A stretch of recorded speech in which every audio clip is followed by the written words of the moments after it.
God, it's so cold. I can't even speak properly. Didn't even get to cross.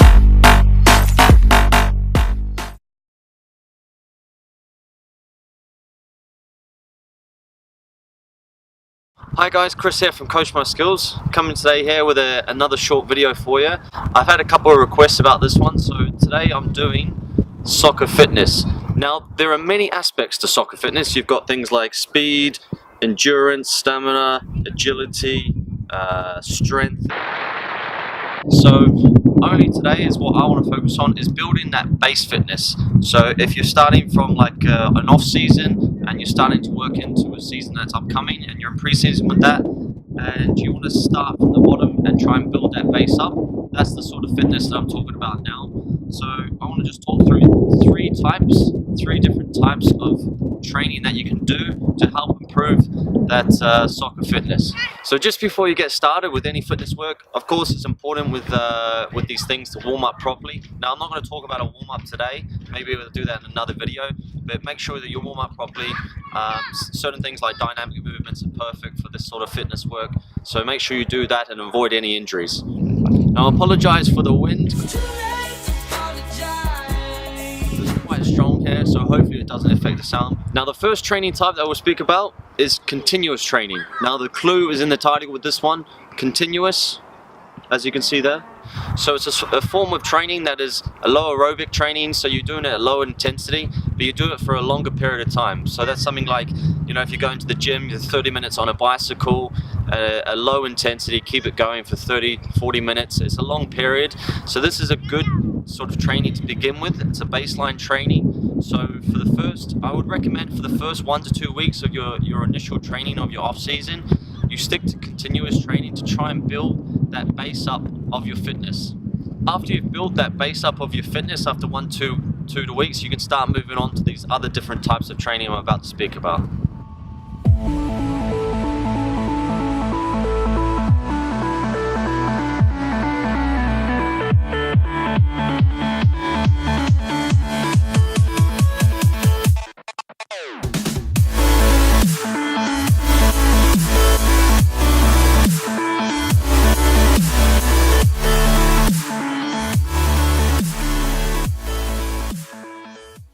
So after having been doing that continuous training for a period of 1 to 2 weeks, the second type of training that you can now incorporate into your off-season sort of program is fartlek training.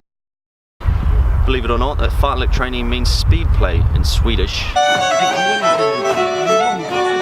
of all languages.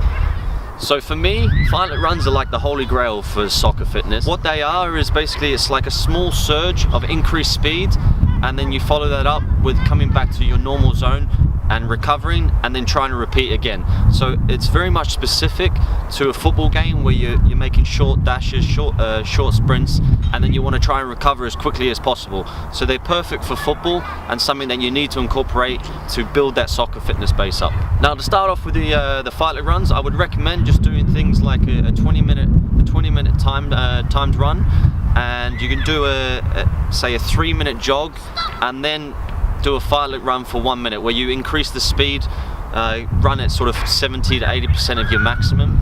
That's all it is. It's not a full out maximum run. You're not trying to hit the red line of things. You're not trying to push yourself to the limits. It's at a good pace like that. And then after you've done your minute, you're then going to recover again for those 3 minutes. So it's like I said, it's very specific for football. It's very relevant. So it's something you should definitely incorporate in your training.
Okay, but you got the first continuous training. The second thing is your fight leg training, and then you want to incorporate the last thing that I think is essential for football players as well, is interval training. Now, interval training could seem a little bit similar to the fight leg training, but I can assure you it's not. And what that is a higher intense for shorter periods of time, but the rest is almost equivalent to the amount of time that you're working. So for example, you might work for a high intensity of 90%, so you're almost close to your maximum for a minute, but then your rest is only a minute or a minute and a half. So it's a lot more intense, but it's a lot shorter period. So a little bit like the fight leg training as well, with the interval training it's important to focus as well on the recovery. So it's like when you're recovering, your body is also adapting as well. So it is part of the process that when you put in the work in and you're recovering, you focus on the recovery as well, because as you're doing it, your body makes changes, you're becoming a lot more stronger and fitter, and this is perfect for football as well. So it's important that you build up through that, and I'll show you that as well, that you build from the continuous to your fight leg into your interval, and then you start to incorporate them all, and that will really give you a really good basic ground fitness for football, for moving forward into things that are more specific like speed, agility, all those other things that you'll have as well that you can focus on another time.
So that's the 3 types of training that I'd recommend to do, especially if you're doing an off-season program. To the people that requested this video, thank you very much. I picked probably the worst day to do it. It's so cold, and yeah, but I hope that it's useful for you. So thanks for watching. I hope you enjoyed the video. If you did, give it a thumbs up.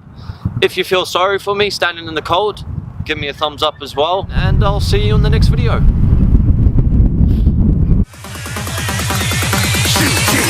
Didn't even get to bronze.